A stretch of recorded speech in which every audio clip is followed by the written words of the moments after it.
Hello. I think that's a little loud. I think that's probably better for Mike. Can everyone hear me? Find the volume levels good. Stuff like that.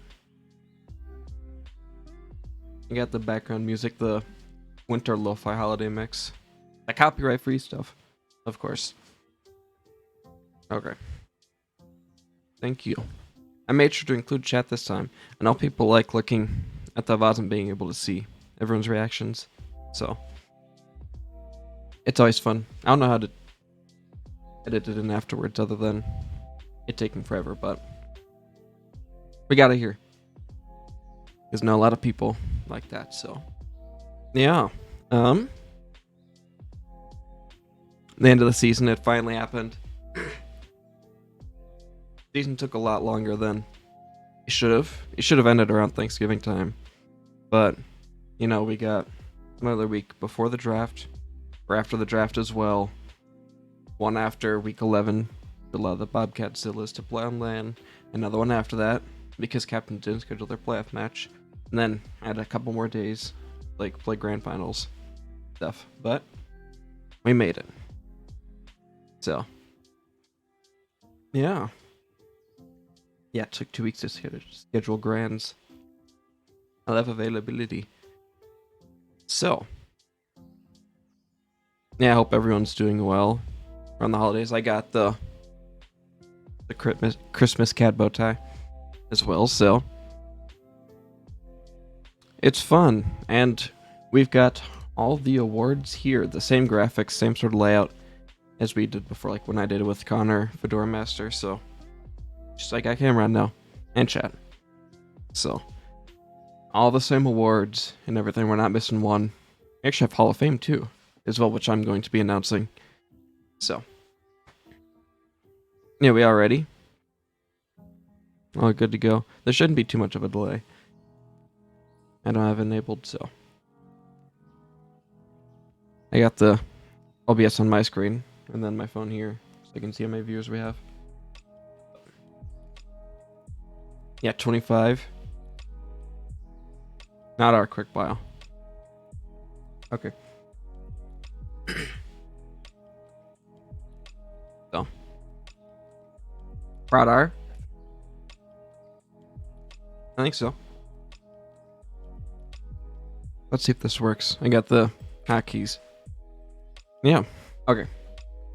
Gotta get the notepad and what's next. So I thought I reordered some of the stuff as well and figured out what would be the best one to go first. And I thought, would be best is probably the one that didn't happen, the stuff that didn't happen itself, that we didn't get to see. The Ghostbuster Award. If you don't know the history of that, so the name comes from when a Reinhardt completely misses a shatter on another Reinhardt or anyone. And they asked, like, why? What happened here? Why'd you do that? And then I remember, I believe it was Rusty Goomba was like, yeah, just busting some ghosts. Like that. So, yeah, probably. I couldn't think of much, at least, for the Ghostbuster word, but one came to mind that I'm a part of, at least. And that's the Smelly Goonies schedule. You're supposed to have a regular schedule. I remember Panini specifically saying that he wanted to do it every couple of weeks or something like that, but I think we just forget. And time gets past us, and we don't realize it's already been like 4 or 5 weeks anyways. And we're like, well, not much has happened because of a lot of delays, so there's no point to make another podcast right before grand finals. Stuff like that. Oleg's honorable mention. Yeah. Came in on the stream, and then wanted to join, was really interested in joining, and then, how it came with the Foxians. Star player. How they showed up a lot. But, yeah, I decided to give it to Smelly Goonies here, because last season we on to get a schedule, then we're like, okay, we're not. But this next season we're actually going to get one, and then we still didn't. We'll have to see next season if we do. Not, but yeah, the second award is the Hole Up Let 'Em Cook award as well, and way that I thought of this is that there needs to be a little bit of doubt, at least with some people, and it either turns out good or turns out bad as well. And I think this was the hardest award, at least for me to figure out. And one came to mind as well, and that was the Mankato LAN, actually, which happened. When was that? That was why we extended that week 11 as well a week to make it so the Zillas Bobcats could play some of their players online as well. And at least with me, I didn't know how it would work well. And just, I never saw the facilities. I never was to Mankato myself as well. And they have some cool facilities. They have a sort of stage thing as well. They've got more training areas as well behind some glass. We're able to, they had, I think, Maverick spectating as well.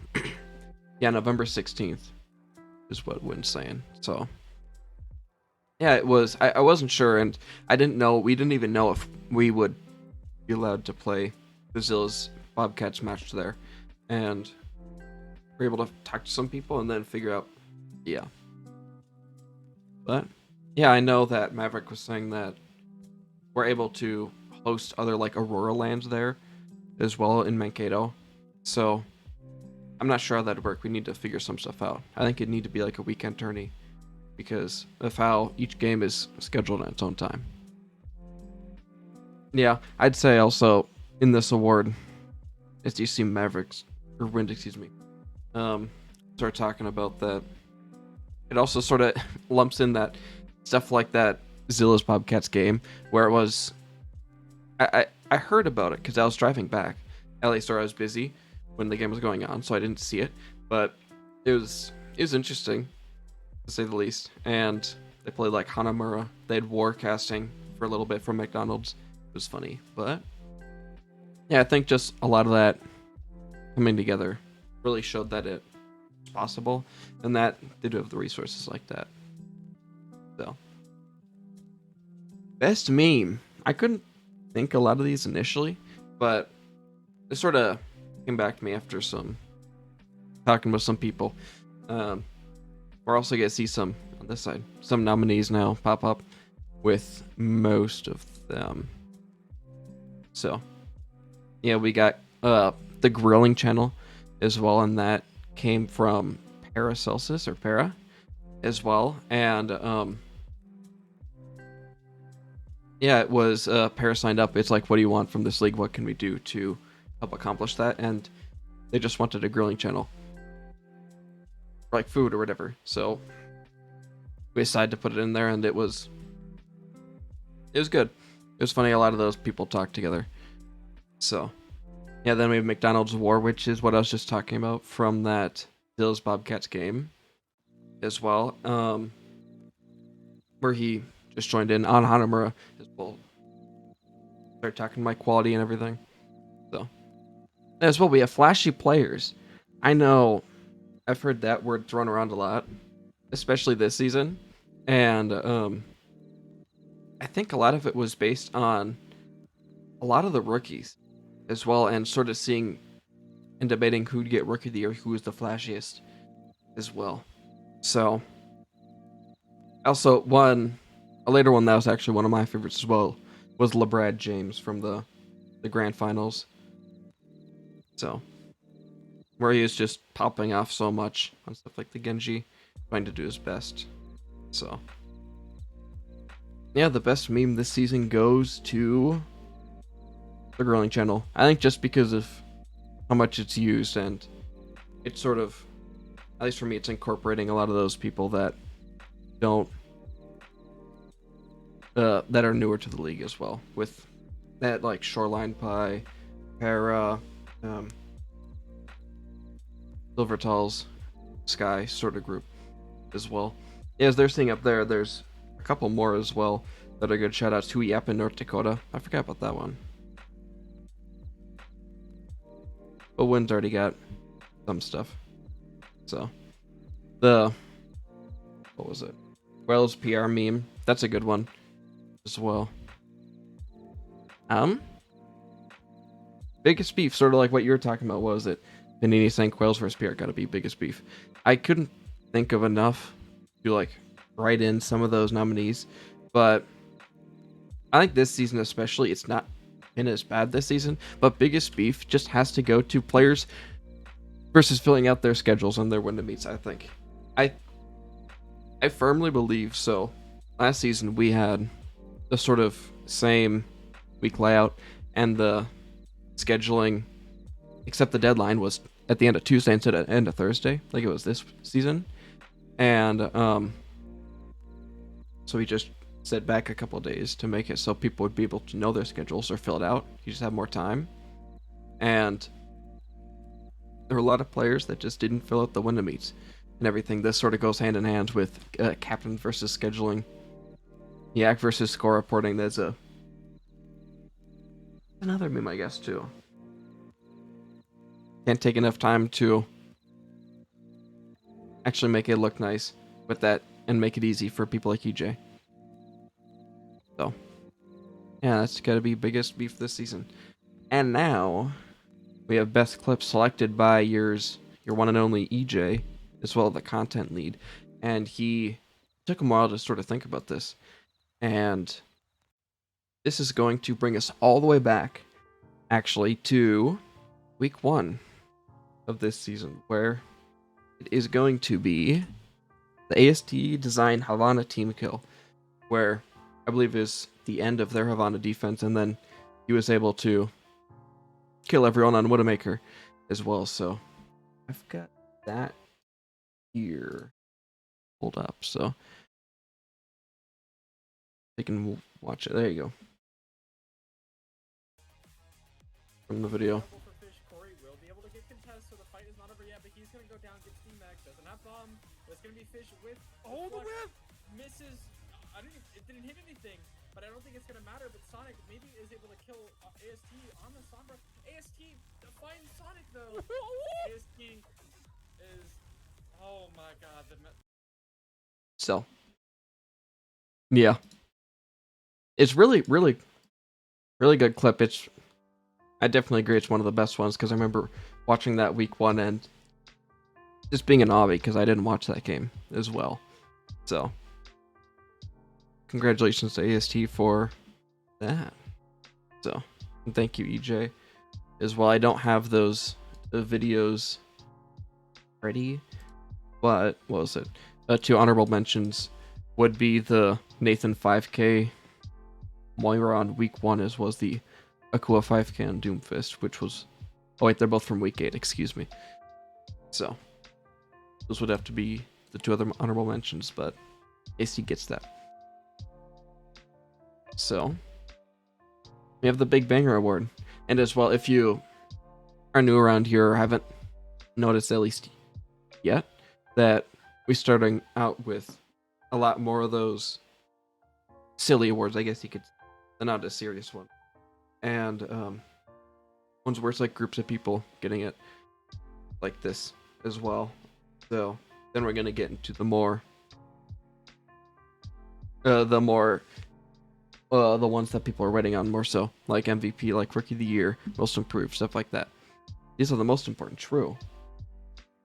So that's why we include them. But yeah, the Big Banger Award, I think you can take a wild guess which 2 games would probably get it. So yeah, the Big Banger this season just has to be the grand finals between the Sutchers and the Sea Dragons. It's been, I think, the best finals we've had since Go for Watch season 3, with the BBQs versus the Golems, like one that I played in, and it was just so close every single map and everything. And especially the last 2, where it came down like to every single fight as well, where it really just mattered. It came like Sea Dragons were about to win, and there was one more fight. The Slushers just barely had to touch. What was it? Sky sacrificed himself to touch, I believe. So, and then AST able to build the blade, do stuff like that with the rest of the team with them. So I'd probably have to say that. But another honorable shout out, which we've mentioned already, would be the Zillas Bobcats sort of fiesta as well, or most Slouchers games, because they always go to 5. So yeah, the I'm so excited award. This is more looking forward as well to the future and stuff that we're at least excited for on the admin team where I am as well. And I probably have to say for this is that we now have a yearly schedule that we're hoping to stick to at least. Let's see. This, even with all the delays, this is still on schedule because we're starting this next season when we wanted to, which is going to be late mid-January. Let me see the thread that Booney talking info for. Hang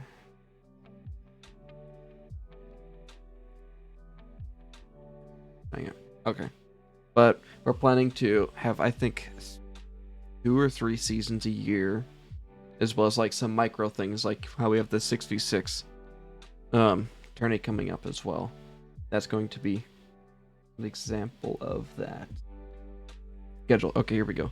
One that Booney at least talked about in June. It was mid-January to mid-April, so the first Overwatch Clash May has a monthly tournament, and the reason it's ending mid-April is because it avoids finals a lot of the time for most people, as well as some spring breaks.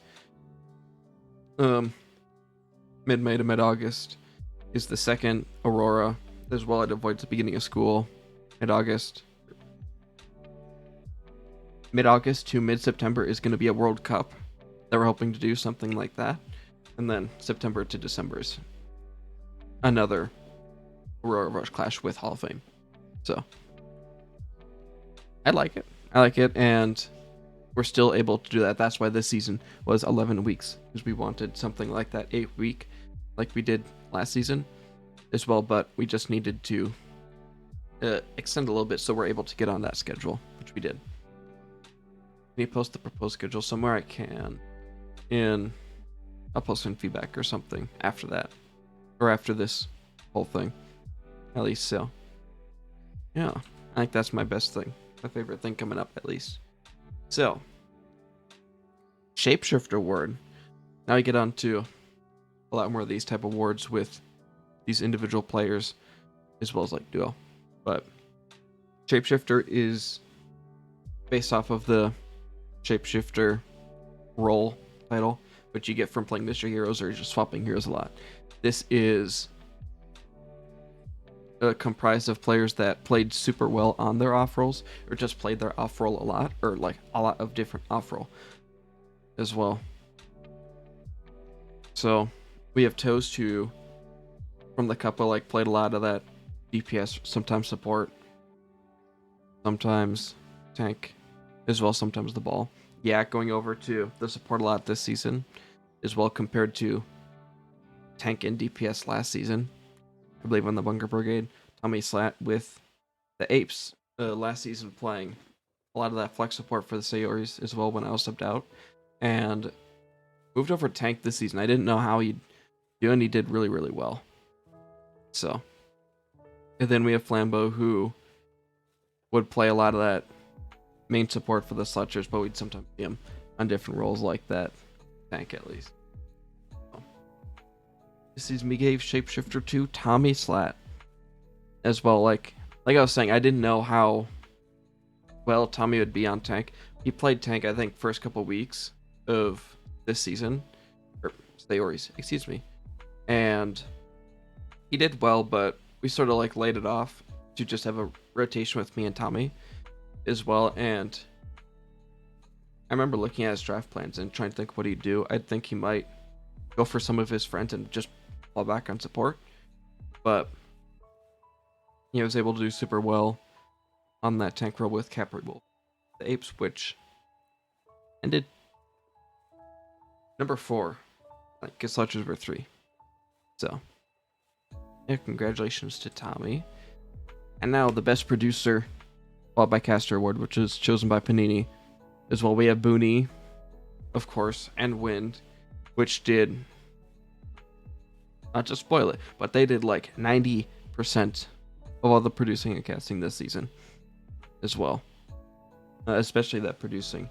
And then I was trying to look for it. I'm like, who else did it? Panini did it a couple times. War did sometimes when he needed. Where's Riddle prod? I think I prodded maybe one game or two. I tried like producing at my home here on a different computer, but I'd be dropping frames, so I just didn't do it that much. So this season's best producer is going to have to be Booney. You know, I think one of the biggest things was those Booney SBN overtimes as well, where he would have a lot of those, just have so many streams, like three to four at most as well.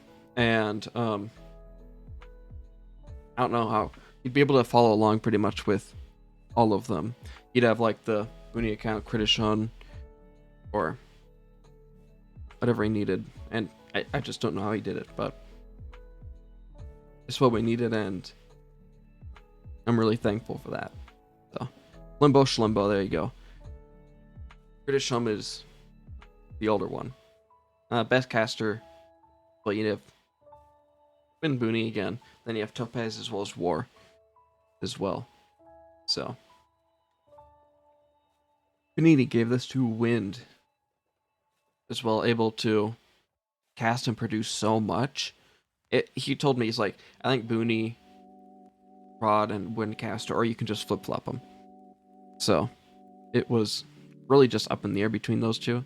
And especially for Wind, coming in as a rookie as well and contributing so much, especially to something like production where it's harder and it really helps if you know a lot of the players. It's impressive. So, thank you to Wind for that, and congrats on Best Caster. So, we have Best Duo. Now this time, because we got rid of the duos, we can have actual, like, whatever we want it to be. Like in Aurora Season 2, it was Red Pandas and Washington Overwatch team, because how much they scrimmed. Or before that, it was stuff like Purple Jesus and Mikey. So, the nominees for Best Duo, at least, that we came up with is EJ and Allegro. As well, I want to... This Allegro's 4th season in the league, I think. So, and like Allegro has been on a team with EJ 3 of the 4 times, at least 3 of the 4 last seasons as well, and both the times that EJ was his captain, they performed super well. So, that's the reasoning for that one. Charbachon and Nadir, as you know, they're finally together. They're actually able to play together. I didn't know how well it would work because they're both main support players, but Nadir was able to go over to that flex support sometimes and sort of rotate and play around Para as well. So, they're finally able to do it. I know it was like rumors that they always wanted to. HV and Jack, you know, it's sort of thing I want to think to a lot of the time. Always super good friends. If I ever need to get to talk to one, I'd talk to the other as well. So, and then Yak and AST Design. I know that, they both go to the same college as well, or they did, and on the same sort of teams. They hung out in VCs together all the time, talk all the time, and everyone knew, basically before the auction, all the captains knew that Yak just wanted AST, and he didn't know what else. So that's why I was able to bid him up to 500k, just because I knew he'd pay something like that. So for Best Duo, we decided, or at least I decided, because we have 2 of the admins up there, Turbotron and Nadir for Best Duo. I think just because of how long they've been in the league, and how they're finally able to play together, and they did fairly well as well in the West Farthing Pro Gays, which ended top half. Your first award, Tom? Nice. So, congratulations to you two. And then we have the best bargain bid deal. This one is players that go for fairly cheap and it's sort of comparing them to the value that they get on that team. First up is Ari, which was 90k. The purple stuff, that's a, I think, Minecraft Legends Tiger as well that I got from Target a year or two ago. So yeah, we have Ari here for best bargain bin deal, 90k as well. And I was talking to Sonic because I don't know much about the team environment itself, and Ari is that main commer and everything, which I did not expect whatsoever, especially from a rookie that on the sheet is diamond and made it all the way up to that. What is it, Sonic? You can tell me out here. So just the value, especially from Ari, is crazy. Even though it's 90k compared to, was it 469, but it was second to last pick. So it's really just 1k for Archer. Yeah, next up is Masters 1. Yeah, Ari Masters 1. It's nuts. But yeah, next we have Transflect, one of the champions this season as well, coming in and only having to pay 4k for Transflect, which is crazy. A lot of that, like, one of those players that really fills whatever role you need, like a super flex player. And they're fun.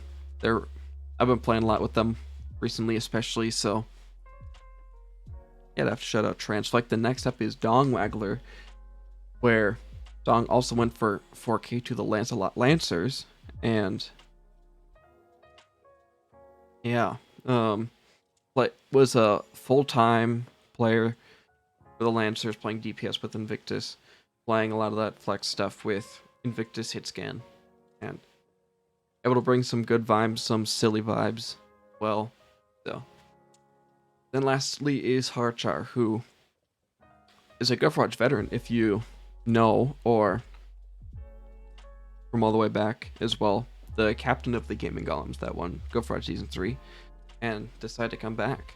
And playing DPS, showed up for some Foxing games. I don't know how many. But we all know that Harchar for ADSR and DPS should be criminal if they're able to show, but I don't think he was able to, just his schedule didn't allow it this season as much, which is a shame. But yeah, this season for best bargain bin deal, we decided to go with Dong Waggler as well. I think the biggest thing is that it's just such a low price. 4k is like nothing. It's absolutely nothing. And with like a 10k kickback when you draft a player, you want to make sure you don't run out of money, then you get 6,000. You basically just buy Dong Waggler for negative 6,000 because you get it. And like Flambo saying, you gain money for the team and did super well. Goated May. I remember Caber always telling me that Dong's got one of the best Mays that he's ever seen in the league. So sure, I think if Ari went for like a little bit less, then I'd include Ari there. But with that, but all good shout outs to everyone.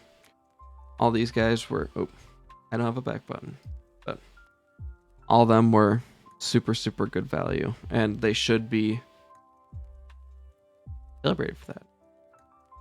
Next up is Pime, Peter, and Patricia as well. Always got that positive mental attitude, bringing good vibes wherever they go. And this season, the first nominee is actually BBQ, another one of those veterans that decided to come back. And for the Owl, like, you'd see him on Reinhardt, it's like charging in every single time. It's just for fun. He's chill. He's not trying super hard. Then you have Wind, who is mean to Topaz. That's crazy. So then next up is Wind, like always, communicating with this team, especially on the Roosters, and just bring good vibes wherever he goes, as well helping out wherever he needs. So next up is Spartan, as well, a rookie this season. I want to say friends with San. Don't quote me on that. But yeah, you'd always see Spartan, especially in like Gen Chat, Overwatch Gen Chat, or memes stuff, and see that even before they signed up this season, they're just still came in from Scent, and they're just hanging out. You know, they're there for a good time. And then Centurion, a classic. Always get absent here. You know, even though he didn't sign up this season, he was still at the Foxine's role, hanging out like normal. So this award would probably have to go to Spartan. Well, it was close with some of the others, like BBQ, especially because he's chilling a lot of the time, a lot more so than I was before. So, like, more serious is what I mean. But yeah, Spartan sent guiding him to a treasure he cannot possess. God, I didn't think of that. So, yeah, then we get to some of the big awards. Well, what's this? 1, 2, 3, 4, 5, 6. The last 6 things here. A lot of the stuff. Most improved this season. We had a lot of nominees, a lot of people that did super well. So it was difficult, but 4 of the most notable ones that I saw was Wind, it was Topaz, Ari, and Pokemon Guy, or Tomb Crater as well. Wind coming in at like low diamond on the sheet, which was calced with the numbers correct and console used. And just hard grinded the game as well. And yeah, Topaz, I remember, was being played on the sheet and grinded all the way to Masters as well. Like Wind, able to do super well. Ari, what was it, Masters 1, when they were starting low diamond as well, and they started talking a lot as well. Then Pokemon Guy, Tomb Crater from the Purple Apes, where they were silver on DPS and bronze on support. They didn't play support. But Pokemon Guy was sort of a surprise because we didn't know what to expect, especially from an SR like that and someone in this environment. And straight out of the gates, Pokemon Guy came out swinging, which I don't think many people expected, except some people in the know, like with who Pokemon Guy is. So this season, for most improved, we decided to give it to Ari as well. I think just being able to be such a great communicator and being able to do something like that, climb up from that, like, what's it, low diamond to Masters 1 is crazy. It was like a essential part of that team there. Okay, fair, but TC robbed. I think so. I think it was because TC started out like a lot higher than I expected, at least. Where Ari, I mean, I started main support. Maybe it's just me and not paying attention, but I didn't like. It's also hard to see value from main support a lot of the time, and I just wasn't like, I wasn't sad, but I wasn't impressed from Ari because I didn't see Ari. You know what I mean? Something like that. But yeah. Next up is going to be the best captain for this season. A lot of HQ guys, if you know. You have EJ as well from the Ramshock or Roosters. I know that there were a lot of people, one of them being me, where we didn't know how well they would do as well, and we thought they would not be the worst, you know, but down there. But they just shown that for so many weeks that they're able to be that factor, like just as that captain, like able to take charge and know what they want to do all the time, where they're able to bring it up, and they found talent like Wind as well, and Pneumonia at 3-5 or whatever, stuff like that. Allegro, able to get Allegro back, and Tookie Book, who what was it? Came off the Sleepy Slimes, the winless Sleepy Slimes. A lot of the time, you wouldn't think of players like that, like able to forget about players like Casey Dunn. So, yeah, Skyser. I know last time his Perth Pea Shooters, his last captainship was a little unlucky. At least I had work with Sully or Oaks, and he would just tell me sometimes about how unlucky, like sometimes he was playing, what was it, a game on like, one of it was like on a mouse, or like one hand was on a controller. I know that one half was on a controller, the other half was on like a mouse or the keyboard. I don't know how it works, but it does. And he knew exactly what he wanted to get this season. He basically got it, and he did really well, only falling to Sloucher. No, it was because EJ faced Brad. So yeah, it was Slouchers. Yep. Yeah, 3-1 to the Slouchers.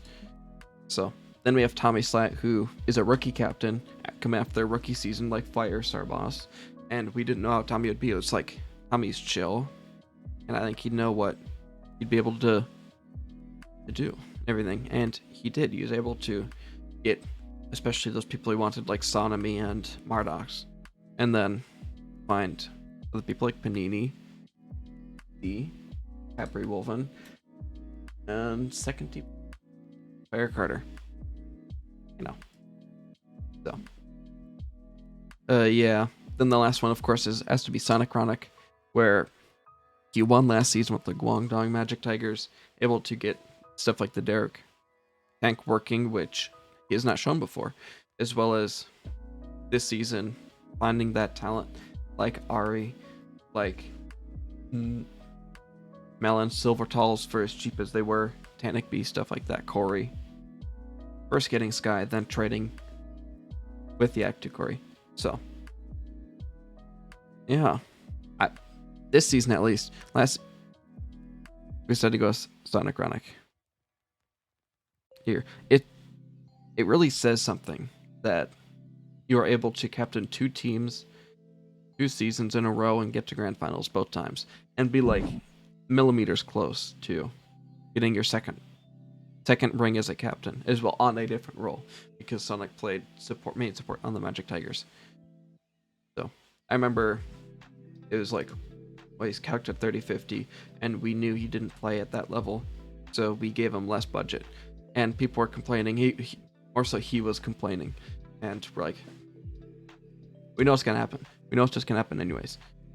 So, especially like with the value that he provides the team, like how much he's focused on improvement and stuff like that. So, congratulations to Sonic. Who is the flashiest out of all of them now? We have Rookie of the Year here as well, which this season I feel like every season it gets harder and harder as well. And this was no easy feat to pick the top 4 for this, at least. So we first have ASD Design, top tier tank, off-rolling to DPS as well for the Slouchers. Yak, breaking the bank just to be able to get him as well. From Super Well, you saw that clip before, at least from week 1. Then we have Wind. I think it just shows at least how committed someone is, like Wind, when you see them every day looking for group masters in comp right now, and they were able to climb from that low diamond to GM, overtaking people like Oaks, especially Oaks and Vind, I think, at the time, stuff like that. So then we have Mardox, the flex support from the Purple Apes. I remember I didn't really know who Mardox was, and I'd be watching OWCS, and I'd look at the main broadcast where this is after the main stage or qualifiers, and then it'd be the top cut where it's those teams to see like where they lie as well, and Mardox we're in those games. I'm like, I was just surprised by it. Like that's our Modox, the one that only went for 354K. So yeah, then we have of course Moon, last of flex support for the Bloomington Bobcats. Always able to lead the team sort of with fire and do well, able to perform on stuff like the Brig and the Brig Juno while Topaz took over the Juno as well. It's basically the Mankato team, as everyone knows. And able to do well and positive 6-5 with a map diff of 0. So yeah, you always have to be careful if you're flanking stuff like Numbani as a DPS where if Moon's on Ana. I remember during I think one of the first couple of weeks, I think he got one of the top clips one of those weeks. Like up there. So yeah, the rookie of the year this season we are giving to Mardox as well. Just I think being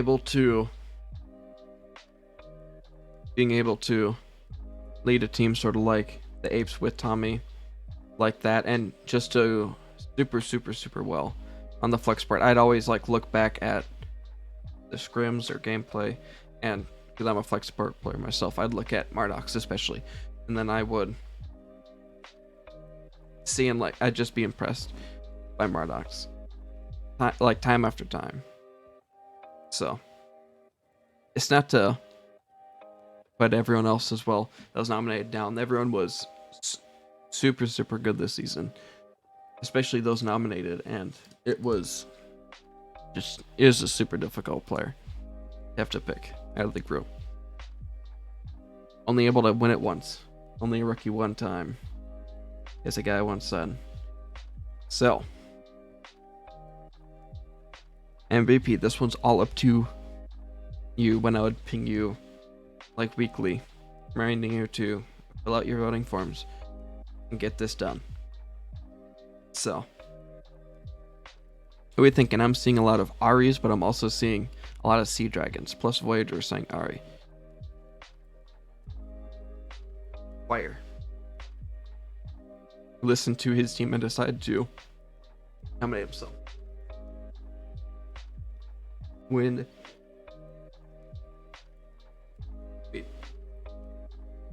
Wind, Melon.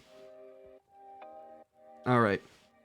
So the MVP of this season, nominated by the captains, as well as voted by you, chosen by all of you, is going to be Wind, formerly known as Mr. Why You Know Dad. As well, I remember looking at this season and trying to cook. I saw a 30-50 tank, and I'm like, what? It's a completely unknown quantity, and I didn't know what to expect. But I knew, especially moving from console to PC, like he did, that was the biggest chance of someone improving like that. So, and I decided not to take that risk because you don't know, maybe it could just not turn out. And yeah, EJ decided to. He did his research, decided to pull the trigger, and it worked out miraculously for him. Able, like I was saying before, able to climb from 30-50 on the sheet, that diamond, to GM, which is really impressive. Played insane all season, well deserved. As El Capitano says. So that's basically, we only got 2 more left. Those the bigger ones though. But now, another one voted just by you guys is the inductee for this season's Hall of Fame as well, which consisted of Booney, nominated by me and someone else. No, I didn't nominate Booney. I nominated Connor Fedora.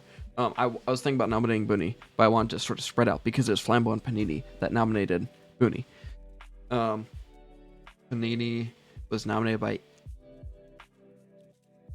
EJ, I think. I know EJ was nominated by Nuttier, and then me and Booney nominated Fedora Master. As well. Need nominate EJ. Yeah, okay. So each one of these members, I know it looks like sort of admins just nominating other admins and stuff like that. I know that's what I thought of, at least when I first saw something like this, but the people that contribute the most is the people that step up the most a lot of the time, as well as the people that try to step up, like Booney, who was the founder, as well the brand owner, the former commissioner, stuff like that. Still around, still talking in chat, doing stuff like the website.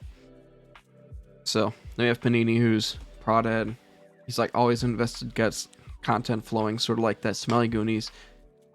Always looking to have fun, making sure to win, stuff like that. EJ, of course, who I knew, like I asked him to be the content lead after I stepped up, and I just knew that he'd be able to do super well, and he always gives super good content. I know how difficult it is every single season to find those clips. A little bit easier with bookmarks, but it's still difficult and just time consuming. So putting in a lot, and then Fedora Master, who I nominated as well, that came in at the darkest hour when he was needed as well, and stepped up to commissioner last season. He was Overwatch admin for the longest time, got stuff going like this sort of voting thing with the admins, well, that we had before. So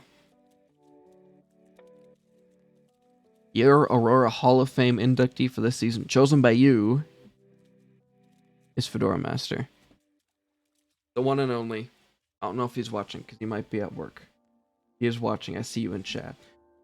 So I'm super glad that I was able to work with you as much as I did. At least. I know you're stepping down from the league. You're not signing up again next season. At least that's the plan. And that's been the plan for a while. And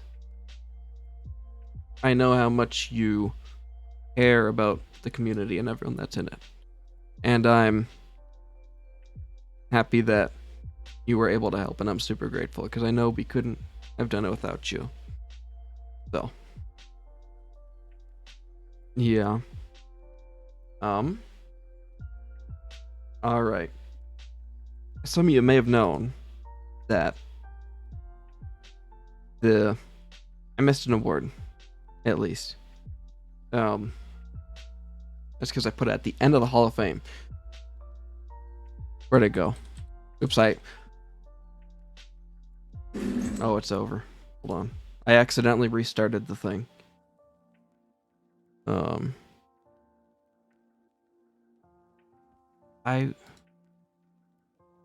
my gosh, it's over. It's still over. Get rid of these. Hall of Fame, yeah. I'm gonna be giving the Commissioner Award to Booney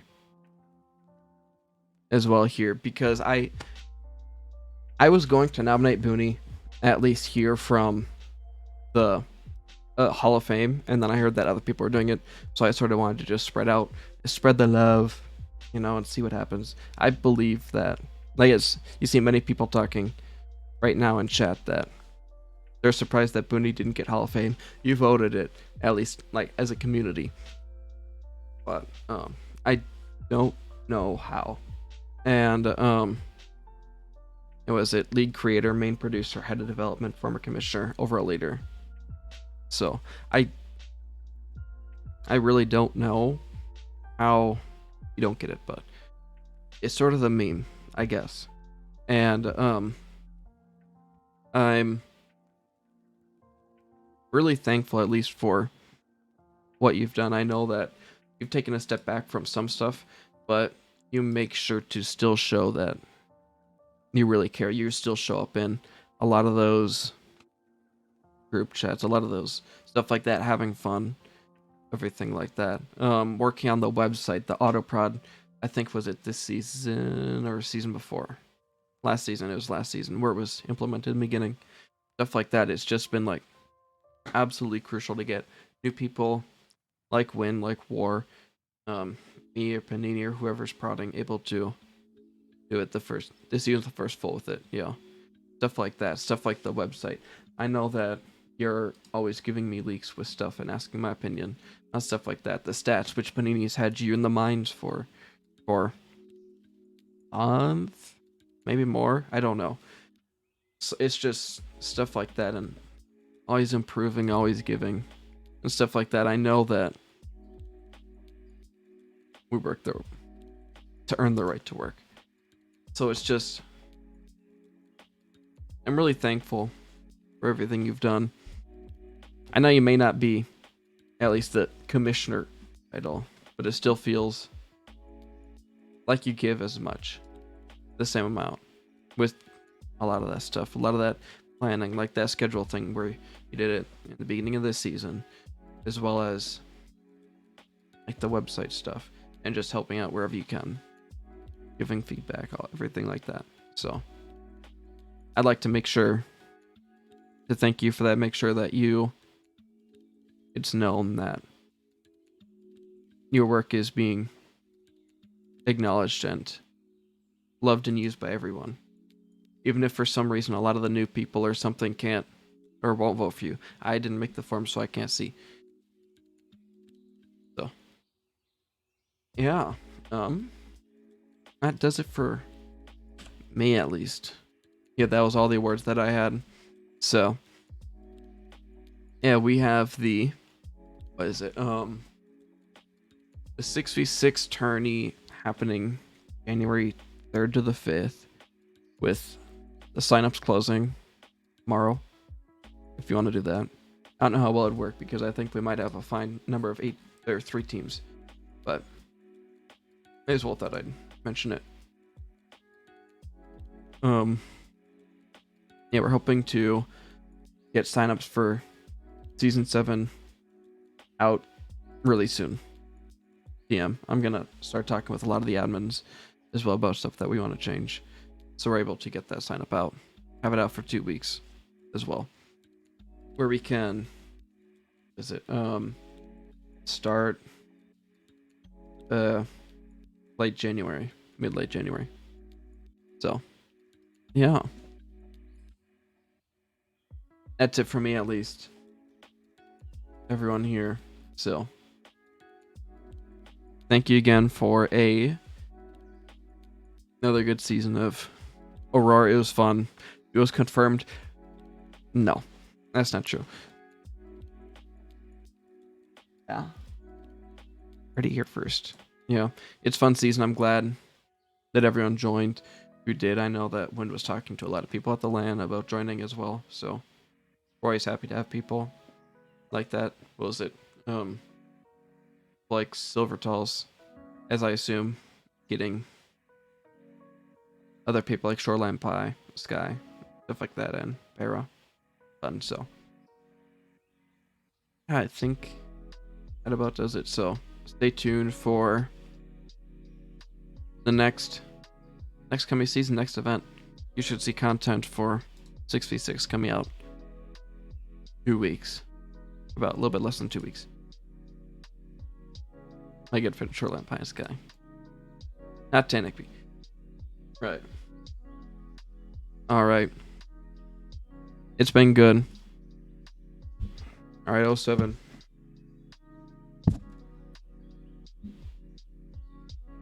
Good night.